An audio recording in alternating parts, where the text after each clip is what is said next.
So, similar to classical conditioning, where we talked about different biological constraints and cognitive constraints, operant conditioning, there are some constraints as well, right? So, um, there's a cognitive map, right? So, which is all animals have a map of their environment.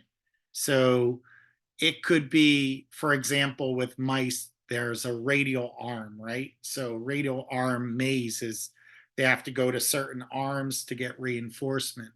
Well, they may remember the maze. They will remember where they went, where they didn't go, right? So because of remembering where it is, maybe it's not the reinforcer, maybe it's the memory itself uh, that's eliciting this behavior. We also have something called latent learning. Uh, when we use reinforcement, we think that the reinforcement is causing the learning. But what if the learning has already taken place? Meaning they already know the skill, but it's only because of the reinforcement that is drawing it out. So we think that we're shaping this learning when in reality, the learning already took place, right? And then we have to think about the power of motivation, right? So, um, not every behavior needs to be reinforced. So, if a person has an intrinsic motivation to do something, they're going to do that behavior for its own sake. They are not going to do it for a reward or reinforcement. They just like to do it. So, they're going to do it. Whereas an extrinsic motivation is when the purpose of doing the behavior is to get the pleasure or avoid the punishment. Now, ideally, we should be fostering an intrinsic motivation.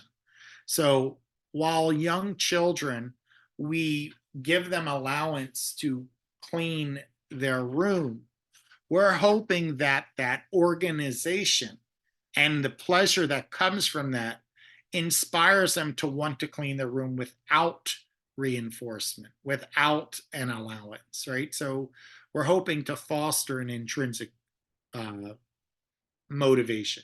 Same thing with learning. Maybe we at younger ages give some kind of reward for good grades, but we're hoping that that switches to some excitement about learning for its own sake.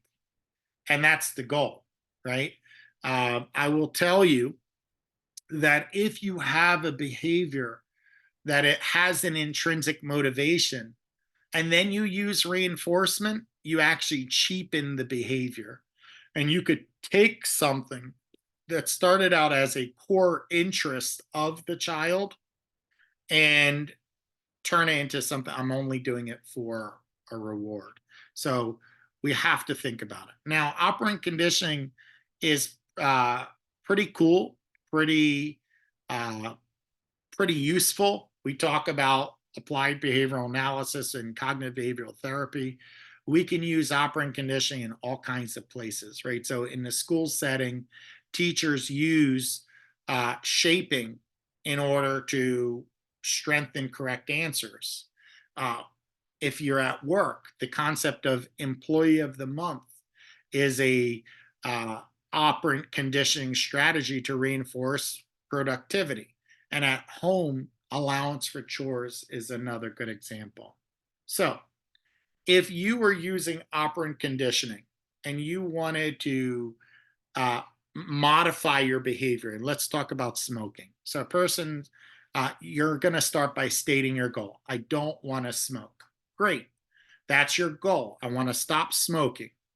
But before you can say, hey, I want to stop smoking, you have to know where you're at baseline. You have to know how much you smoke to begin with.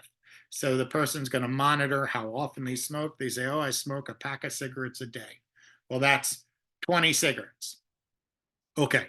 So we're going to say, yeah, well, I can't smoke a pack a day. Why don't I um, reward myself for doing behaviors that don't result in giving into my urge, right? So you treat yourself to a snack when you don't smoke, right? When you have the urge to smoke. So now you're reinforcing not smoking. And then as you go through time, you might set the bar of, I want to smoke 15 cigarettes a day. And when I hit 15 cigarettes a day for an average of 2 weeks, then I'm going to reward myself with XYZ. And then 10 cigarettes, and then five. And then ultimately, you could eventually quit smoking. Now, there are some people who can or who have quit smoking cold turkey, which they just put out a cigarette, mid cigarette, never smoke again. But that is harder to do than to do it as a process. Setting your goal, reinforcing desirable behavior, and shaping. Right, that will work much better. Here's a summary slide that compares the difference between classical and operant conditioning. So, with classical conditioning, it's an automatic or involuntary response versus operant conditioning, it's voluntary. The acquisition occurred through pairing two stimuli together versus with operant condition, it's a behavior and consequence. We talked about extinction, we talked about the cognitive and biological predispositions. So let's stop there. And then the final piece of today's lesson will be on observational learning.